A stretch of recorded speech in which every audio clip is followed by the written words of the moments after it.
In today's video, I am going to teach you how to export Evernote to OneNote. To begin, open Evernote and go to your Notes view. This is the main area where you can see and open the note you want to move over to OneNote. Take a moment to confirm you have the correct note selected, especially if you have several notes with similar titles. If you need to, click once on the note in the list so it becomes the active note and make sure the full content is loaded on the screen. Once your note is open, look for the print option in Evernote. In most layouts, print is found in the Note menu or in the More Options area, depending on the version you are using. Select Print to open the print dialog. Even though it says print, this is a common way to send a copy of your note to another destination, including OneNote, as long as that option is available on your device.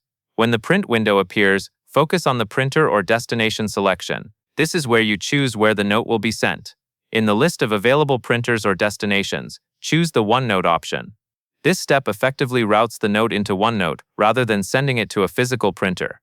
After you select OneNote, continue through the print dialog to confirm the action. Depending on your system, you may be prompted to choose a location inside OneNote, such as a notebook and section, so the note is easy to find later. If you see those choices, select the destination that matches how you organize your OneNote content. If you prefer to sort it later, choose a general section that you can quickly access. Give it a few moments to complete. Larger notes or notes with images can take a little longer to transfer. Once it finishes, switch to OneNote and check the selected notebook or section to confirm the note arrived as expected. That covers everything you need to know.